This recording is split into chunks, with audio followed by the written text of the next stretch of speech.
So the Sky won, but look, one of the biggest stories to come out of this game is you're playing one of the considered to be top 4 teams in the league, the Minnesota Lynx, and nobody showed up to watch this game. Angel Reese just received a tough wake-up call. Her WNBA preseason debut drew fewer viewers than a late-night rerun of a backyard chess match on public access TV. Needless to say, she wasn't thrilled about it. I thought Angel Reese was the star of stars, the icon of icons. That's what the mainstream media keeps telling me. Headline at Forbes from last month: how Angel Reese and Asia Wilson are leading the WNBA. Meanwhile, Caitlin Clark is out here dominating TV ratings like they owe her money, earning comparisons to Taylor Swift and Beyoncé. Except she's draining logo threes like it's second nature. On the flip side, the self-proclaimed it girl of women's basketball seemed to vanish into thin air, with visibility as low as a ninja in a blackout. So what happened? How did she suddenly fade from the spotlight? This isn't just a minor hiccup. It's a full-blown freefall happening in real time. If you're Team Caitlin, drop a comment, baby goat over baby giraffe. Let's go. Again, 5 million Instagram followers do not equate to basketball fans. It's a totally different group of people. You've got a basketball player, you got a celebrity that, or somebody that thinks she's a celebrity, that happens to be a basketball player. All right, but she's not celebrity enough to actually pack in the stands. And guys, there is some ugly numbers here. What was supposed to be Angel Reese's grand entrance into the WNBA turned out to be more of a blink and you miss it moment. She came in with the confidence of a Coachella headliner, vibes on full blast. But the reality was a far cry from that. It felt more like an open mic night at an empty bowling alley. A few scattered cheers, some metaphorical tumbleweeds, and a national TV audience, probably glued to reruns of Storage Wars instead. Angel Reese fans, LSU fans, all of you who tell us, oh my God, what a big superstar. Oh my God, transcendent. Oh my goodness, generational. Oh my goodness, so on and so forth. You guys do all the talking, all the yapping. Twitter fingers turn to can't even show up and buy ticket fingers. Let's rewind to the preseason opener, where the Chicago Sky faced off against Brazil's national team at LSU, Angel Reese's supposed home court, with Brazilian energy filling the arena and a college crowd that once crowned her their queen.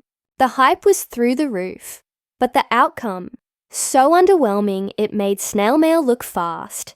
Honestly, if they'd swapped the game feed for the bouncing DVD logo, it probably would have attracted more viewers.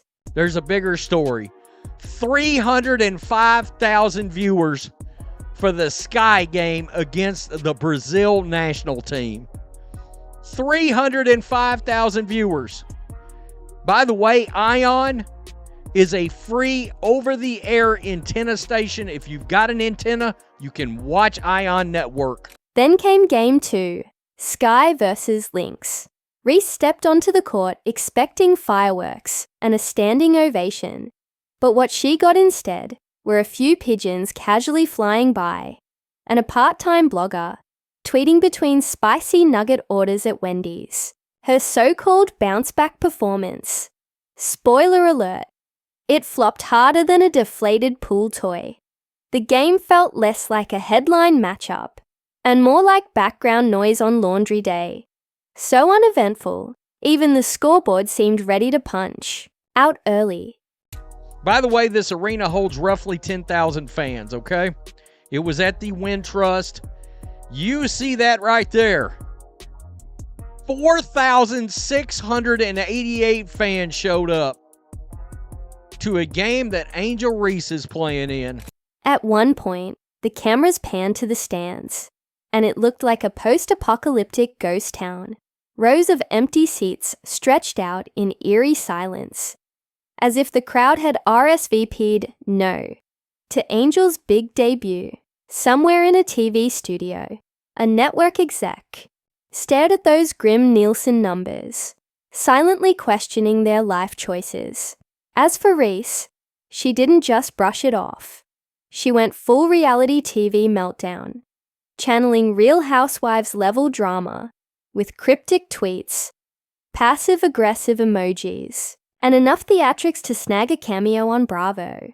Subtle. Not even a little. Wait a minute. Correct me if I'm wrong here. I thought Angel Reese was responsible for elevating the WNBA dump. I thought Angel Reese was responsible for taking the dump and turning it into an unmonetizable turd. Now, to her credit, it is a nicely polished turd. It almost looks appealing. Almost. Of course, it's still not appealing enough to generate profit. She was likely scrolling through Twitter, hoping to gain some traction. But the digital streets were dead quiet. No buzz, no engagement, just headlines as flat as a soda, left out overnight. In 2025, it's not just about your performance. It's about whether your game can break the internet.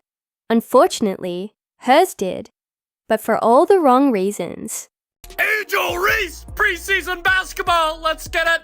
Bang! How about a little less time at the Met Gala and more time in the layup line? How about it? Bang! More time at the free throw line. How about that? Bang! I heard the Chicago Sky are running a play called Giraffe. It's where they just give it to Angel Reese and she just goes ISO. Hey, someone get the zookeeper. This one's escaping! Meanwhile, in a completely different atmosphere, where basketball actually felt like a big deal, while Angel was putting up layups in front of empty seats, Caitlin Clark was out there setting the WNBA ablaze. Her preseason performance against Brazil didn't just meet expectations, it obliterated them.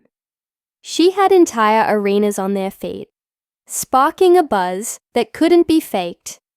Parents, dads, barbershop debates, even little kids were locked in. People who couldn't tell a pick and roll from a dinner roll suddenly felt like they had to watch, thanks to random guys who hadn't seen a women's game since Lisa Leslie's dunk, and every single one of them was watching Clark. There was no argument to be made. We heard it from Chineye Nwumike as well. We've heard it from a lot of people. Like, there's no argument to be made that there is a needle. There is a needle. While Reese was left hoping anyone would take notice of her effort, Clark wasn't just playing. She was putting on a spectacle. She was dishing out dimes, sinking logo threes, and proving to the WNBA that she's not just an athlete, she's an event. Every move had the finesse of a Netflix sports documentary. Smooth, electrifying, unforgettable. Clark didn't just enter the conversation. She became it, drawing every camera, every headline, and every pair of eyes. The contrast was almost cinematic, like it was scripted. Meanwhile, Reese was still figuring out how to keep her sneakers from squeaking too loudly in a half-empty gym. Her look at me moment got completely overshadowed by Clark's total takeover of the basketball world. While one was begging for attention, the other couldn't escape it, even if she tried. Y'all talk a real big game. Y'all talk a real big game. Y'all tell us just how amazing Angel Reese is. Y'all tell us how y'all ride or die with Angel Reese. And you know what? This ain't on Angel Reese. This isn't even about Angel Reese. It's about y'all. Clark's every move was under the spotlight, while Reese's supporters tried to blame the network for the lack of attention, insisting the tip-off time was all wrong. But ESPN was on high alert, primed to roll out her highlight reel, like breaking news.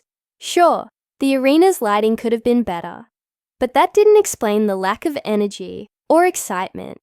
It wasn't about poor promotion. It was because no one was rushing to buy what Angel was selling. And that's not a shot.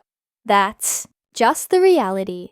Ouch. Chicago Sky with their second straight home game where the arena is not even half full. It was a great game. HVL did great. Come on, Chicago. Some tickets were only $3. There is no comparison. There is no excuses anymore for a certain side of the fan base. Y'all are a vocal minority, and there's now statistical data that is flat proving it.